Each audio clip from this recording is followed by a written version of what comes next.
Welcome back to Bash Bros in episode 43 of Notorious Pro Wrestling, the TEW Let's Play series where we find out what exactly would happen if Conor McGregor started his own wrestling promotion. We are back for the Frostbite pay-per-view, our last pay-per-view in our calendar year in December. It's a big show, and then after this we have pretty much had a full year in our Notorious Pro Wrestling universe, let's call it. So we will do the pay-per-view this episode, and then next episode what I'm going to do is probably a small year in review of Notorious Pro Wrestling. Just taking a look at who I think was the best singles worker, who I think was the best women's worker, who I think was the best tag team, our best show, you know, our own version of the Slammies. But that's all next episode. This episode is all about the Frostbite pay-per-view. But before we get into the usual stuff, the recap, the match card and all that, let's take a look at the 2 weeks that you have missed since you were here. Because you were here in December week 1 and we've had 2 shows since then. So starting at December week 2, we had a 58 rated show. And this is what it looked like. So we had the Lycos Gym versus the NIC and a good 47 match. Just to give Lycos Gym some momentum as they are currently feuding with Aussie Open. Martina and Zia faced Debbie Keitel and Tennille Dashwood, again just to further that storyline between the 4 of them, and a 49, which was good.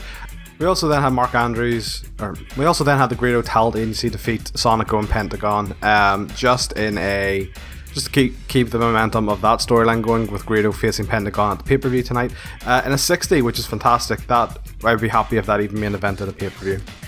So all in all, 58 there. And then in December week 3, our Wanted, we got a 61 show, which was awesome. Maybe our best TV show? Oh no, it wasn't. Oh flip, it was like our 5th best TV show. So in this we had Tessa Blanchard defeat Kelly Ray for the number 1 contendership, so she will be facing Viper tonight. Then Mad Marley Quinn defeated Alpha Female. That's going to put a bow on that feud. Again, the feud was just to introduce Mad Marley Quinn to NPW. It's done that. Let's give her a bit of momentum with the kind of a flash pin over Alpha Female. So job's done there. And then the main event, Dynasty defeated Ace Romo and Lethal and Grisham to become number 1 contenders for the tag titles, and they will face them tonight. Again, 61, I would be happy if that main evented a pay-per-view. So that is what you have missed last time you were here. In terms of world news, not really much to talk about other than Finn Balor is staying with WWE. I would love to have Finn in NPW, but still just not anywhere in the ballpark to re-sign him.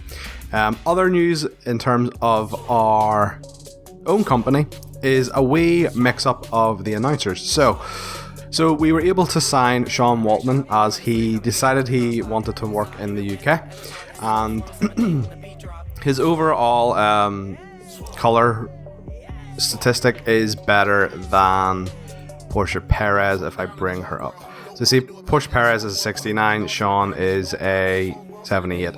Also, Andy Coyne, he stopped working for Rev Pro, I think was the big clash for us, and that freed him up for all our shows, so we brought him in too. So as you can see, his announcing is 63, which is better than we had Tom Campbell's. Tom has recently renewed his contract with us, so I thought I'd just do a 3-man announce desk for a while, just until kind of Tom's contract runs out.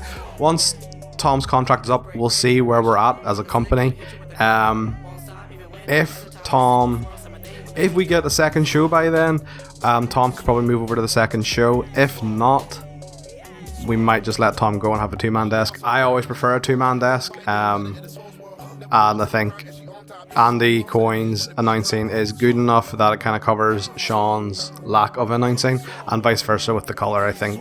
So what does that mean for Portia Perez? Well, Portia Perez is still with us. She works purely as a road agent now, which is good to say. Her psychology is amazing. Her respect is maybe a wee bit low for a road agent, but her experience is 100% up there. So she is with us just as a road agent.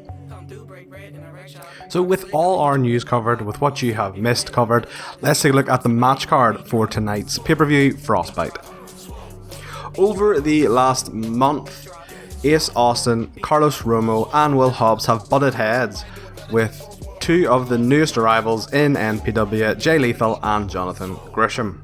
After Romo and Ace stole a win thanks to their muscle Will Hobbs on December Week 1's Wanted, the two teams then went on to cost each other the number one contendership in last week's TV tapings. Fed up with the constant intrusion of Will Hobbs, Jay Lethal then challenged him to a match at the pay-per-view tonight. So tonight we will have the embodiment of willpower, Will Hobbs versus Jay Lethal. Tennille Dashwood has made a habit of taking advantage of young female competitors. That sounds so wrong. Oh fuck, maybe I need to rephrase that. Tennille Dashwood has become a very... God damn it, stop laughing. Tennille Dashwood has become a very manipulative mentor. She took young Zia Brookside under her wing, but when things didn't go her way, she quickly turned on her and put her on the shelf for over a month. Fast forward to today, and Tennille was using Debbie Keitel in a similar manner. Tennille and Debbie had been feuding with Martina, even going as far as to humiliate her by rubbing her makeup off. However, when Zia finally returned, Tennille threw Debbie to the wolves to save her own hide. So tonight, Zia looks for revenge on the woman who stabbed her in the back, as Zia Brookside goes one-on-one with Tennille Dashwood tonight. As previously mentioned, Debbie Keitel has been feuding with Martina for a couple of months now. Not happy with how Martina conducts herself in and out of the ring with her party girl antics, Debbie thinks Martina needs to get woke. Last pay-per-view she was able to score a win over Martina thanks to the assistance of Tennille Dashwood, but how will she fare tonight as Tennille is nowhere to be seen? We will find out whenever Debbie Keitel goes one-on-one with Martina one more time. Dynasty have been on a tear lately since Tessa Blanchard took over leadership. Not only were they able to slay the Filthy Generation, admittedly injuring two of them in the process, but I'm not bitter about that, but they've also been able to nab themselves the number one contendership for the Women's Championship and now the number one contendership for the Tag Team titles. Davey Boy Smith and Joe Henning have a lot to live up to in their namesake. The argument could be made that Dynasty only got this number one contendership match thanks to the ongoing feud between Lethal, Gresham and Carlos Romo and Ace Austin. So tonight they really have to prove they have earned this shot as Dynasty take on the grizzled young vets for the NPW Tag Team Championships. As I just mentioned, Tessa Blanchard is the new number one contender for the Women's Championship, but how did we get to this stage? After a long running feud with the Joshi wrestlers here in NPW, Tessa then joined Dynasty as their new leader. Thanks to her ruthless attitude, she was able to win her number one contendership after defeating an injured Kaylee Ray one-on-one. And now the first ever NPW Women's Champion, Viper, has to overcome the numbers game to successfully defend her title against Tessa Blanchard tonight. Easton Reese has been on a bit of a journey recently, feeling like he was not living up to his potential. He recruited Coach Doug to try and help him break through that upper mid-card barrier into main event status, but his momentum has kind of stalled recently, making him very frustrated. Although he has been able to beat main event talent, he has been unable to claim a title shot against the champion Pentagon Jr. His most recent frustration was having to be saved by Chris Hero from an attack by the champion, and this frustration made him lash out at his friend, even after he had just been saved. Thinking that beating Chris, a former NPW champion, will be the catalyst in his main event push, he challenged him to a match tonight. So tonight, the former NPW champion Chris Hero takes on the irresistible force, Easton Reese. And in our main event, Grado God damn it. Grado takes on Pentagon Jr. for the NPW title. Those are words I never thought I'd fucking say. How did this come about, I hear you ask? Last month at the Braveheart pay-per-view, Grado won the Braveheart Battle Royale, a contest of 10 of Scotland's best wrestlers. Winning that guaranteed Grado a title shot. Grado has had a up and down career in NPW, starting off as a wrestler and not being very good. He then fell into a part-time wrestler, part-time manager role and has somewhat thrived since doing so. Will the support of the Grado Talent Agency behind him be enough for Grado to possibly beat Pentagon Jr.? Who fucking knows? So in our main event, it is Grado versus the NPW champion, Pentagon Jr. with Jake the Snake Roberts in his corner. It will be interesting.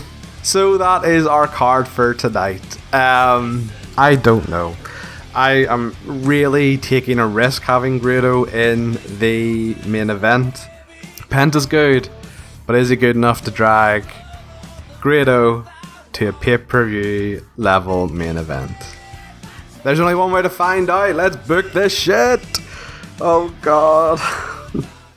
Okay, and we're back. There was actually one piece of news I forgot to discuss, which is Bryce Remsburg was released from AEW for some reason, and a bit of a dick move too. So if you look at the news, so he was working as a contractor. You know, he was working on a handshake deal with all these companies. AEW then signed him to an exclusive deal and then just released him. So all that stuff he had done for ROH and beyond, he was just let go and then didn't have a job. So kind of a dick move from AEW. So we have picked them up. So we have 4 referees on our roster at the minute. That'll drop down to 3 again. Bryce, in terms of referees, Bryce is head and shoulders pretty much above all our referees. So the only issues I encountered while booking was that I had to drop one match onto the pre-show due to timing restraints. I picked Debbie Keitel versus Martina just because it's a rematch from last month. So that one was dropped down. Plus I let Martina, who is very charismatic, have a bit of promo time. And the only other match that wasn't announced in the match card beforehand, well, is this one, Barbed Wire Dolls versus Raven Creed and Nicole Matthews. Plans for the Barbed Wire Dolls next month, so just give them a bit of momentum going into their new storyline. Other than that, let's start the show. So in a pre-show match, Barbed Wire Dolls defeated Raven Creed and Nicole Matthews in 15 minutes when Mad Marley Quinn submitted Raven Creed with the guillotine choke. Marley Quinn had a 45, Mary Dobson had a 51, which is good. That's TV main event. Nicole Matthews had a 42 and Raven Creed, who's our jobber, had a 36. 47 overall, which is not bad at all. Then in a backstage promo, Jen interviews Martina. Martina says, you know, her and Debbie have been tit for tat. You know, Debbie rubbed Martina's makeup off. Martina has now rubbed Debbie's makeup off. Debbie got a partner. Martina got a partner. Debbie got the win last month, so spoiler alert, guess who's going to win tonight, says Martina. 56, that was a good promo from Martina. And the match itself, so in our pre-show main event, Martina defeated Debbie Keitel in 15 minutes with the satellite DDT. Debbie had a 45, Martina had a 47, leading to a 47 match, which is good. Now on to the main show. In an exception match, Will Hobbs defeated Jay Lethal in 15 minutes with the Frog Splash after a distraction from Ace Austin. Jay Lethal had a 62, Will Hobbs had a 48, and a 55 match overall. Fun. Jay Lethal has working boots on for this one. The reason why I had Jay go over was, the reason why I had Will Hobbs go over was that Jay Lethal promised to put Hobbs over a couple of weeks ago. So, making good on that promise, Jay. Thanks very much. Next match then, in an exception match, Dynasty defeated Grizzle Young Vets in 20 minutes when Davey Boy pinned Gibson with the Bulldog Bomb after a distraction from Tessa Blanchard. Dynasty are our new tag team champions. I'll go into why in a wee second. So Davey Boy had a 51, good. Joe Henning had a 55, good. Gibson had a 60 and James Drake had a 57. 57 rated match overall. So everyone there had a TV main event performance, apart from Zach, who just decided to have a 60. Just thought, fuck it, let's go balls out. That is a pay-per-view level performance. Damn, Zach, the fuck happened? Why did you? What lit a fire under your arse? 57 match, which is awesome. So yes, look, the reason I didn't want to do heel versus heel, I was going to do a multi-man match with Aussie Open, and like was Jim involved too, but all of them were double booked for Attack, unfortunately, so we couldn't use them. What I will say is I do really like Dynasty as a faction, and I have a lot of plans for them going forward. So I really want to have that whole, the faction holds all the gold, or all the gold they could possibly hold at the minute. You know, looking at, like, you can see from the performance there from Davey Boy and Joe, like, they are very good. Like 55 and 51 are really solid, like really good. Like they're like, that is better than from fucking Curtis Axel. Like, you know, for us, like, that is a 55 is their TV main event good. They have been like the little workhorses just under the surface that you just they haven't noticed. They've been really throwing out bangers, and to be honest, in my mind, Dynasty were the only ones I could see even possibly being the next tag champs. So in a backstage promo, Jen interviews Tennille Dashwood, who says Zia Brookside should have stayed out of MPW and not come back. 57 promo, which is really good from Tennille, and nice to see that our announcing and colour commentary are giving segments a boost with the new commentary team. Match itself. So in about to have fantastic heat, angry racing, Tennille Dashwood defeated Zia Brookside in 15 minutes with a roaring elbow. Tennille had a 51, which is very good, and Zia had a 44, which is better than it has been. Fair play. So Zia has been mostly doing 30s and below. 44 is much better. Nice mid-card. Nice mid-card performance. Yeah, so Tennille went over, and that'll be the end of the feud. Zia is just not on. Zia has been disappointing. Even, like, this match is probably the first decent match he's had. So, yeah, so Tennille will kind of go on and have the win. I do have plans for Zia. I do think she has the wrestling in her blood attribute, which means that her skills will progress. And I think she has the stalwart attribute, which means that during her golden era, during her peak, her stats will go up faster than a normal wrestler. So I do have plans for her to keep her relevant, and she will be around and be being used just so those stats keep going up. She is super young, but I don't see her in title picture for a long time. In our next match, Tessa Blanchard defeated Viper in 20 minutes with a pile driver. Damn, Tessa.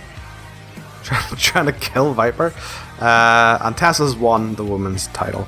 Tessa got a 52, which is great, and Viper had a 48, which is where Viper's kind of been. 51 overall, which is really good. How could I defend myself without seeming like a racist? Look, I have known for a while Tessa was going to be our next women's champion. Viper has been very underwhelming. I can't remember her getting an over a 50 performance. Whereas Tessa has been getting over 50 regularly. I do not like Tessa in real life for obvious reasons and for documented reasons, that she is apparently a bully and she is very apparently racist and all these things. And I know recently WoW started back up and there was a whole backlash because Tessa was kind of shown as the face of the company. And look, if this was real life, Tessa wouldn't even be in my company, but she is a fucking JPEG. Tessa Blanchard in this is a JPEG, you know. The way I view this is these are ones and zeros, and I'm just trying to get a nice score. I'm probably digging myself into a hole here, but I just I understand people's feelings about Tessa. I really do. But look, just saying to say, the way I view this is a game. This is not real. These are not real people. These are ones and zeros. Post-match then, Dynasty poses with all their newly won titles. 52 rated segment there.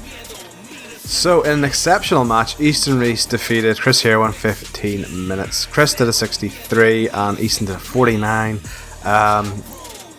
for a 54 rated match. That's probably Chris's worst match he's had in a while, but that is because he was limited by the 15 minutes. His performance was still dope. 63 is pay-per-view main event performance. And Easton Reese, man, his push has not worked out how I hoped it would. I will not lie. I'm kind of going to say it. I will see the storyline through and Reese can get his title shot next month, but I was kind of hoping he was going to be good enough he could be a champion at some point, but that just ain't happening. Mid-card champion, sure, if we ever introduce that, but not world champion. Post-match then, Chris Hero raises Easton Reese's hand, just to give him a wee bit of a rub. 49, bit disappointing, but not terrible. Conor McGregor comes out to the ring and announces the return of the P12 tournament.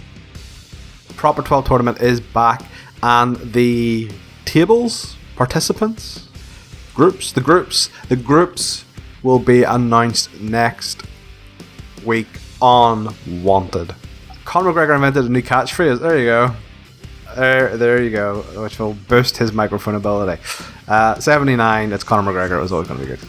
Right, main event time. So, pre-match, Grado gets his special entrance. If you've ever seen it, it's amazing. Madonna's Like a Prayer comes on, and people go fucking mental as Grado shucks and jives his way to the ring. It's really cool. So, 59 rated segment there. Very good, very good. Right. Okay. Main event time. So, what do I think it's going to get? Oh, fuck. So, I have put it in that they need to go slow, because I did make it go 20 minutes. And Grado can't go 20 minutes without the pace yourself kind of slow build instruction put in. But Grado's psychology is shite. Right, main event. What do I think it's going to be? I think it's going to be 57. I think it will not be pay-per-view main event quality, but it'll be TV main event quality. 57 is my guess. 55. Ooh. Oh, it hurts. It's not great, is it? Right, in a fight that had fantastic heat and great wrestling, Pentagon defeated Grado. Defense number 4 then for Penta. Grado had a 40. Penta had a 61, coming to 55. I mean, he pulled up Grado's performance by 15 to get that segment. Right, well, with that, so that was a wee bit lower, so I think with the Conor McGregor promo, we should hopefully come at a 57 overall for the show.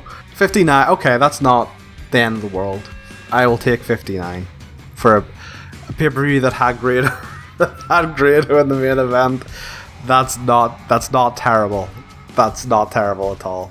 So, only news then coming out of our pay-per-view is that Sugar Dunkerton's contract is up. Probably not going to resign him. Yes, but yes, that is really everything for this week. As I said before, next week will be a year in review show, or year recap show, where we will give out our own version of the Slammies. If you liked this episode, don't forget to subscribe, leave a like, and comment below what you want to see. Like, do you want to see a certain tag team put together? Do you want to see a certain feud, certain matches?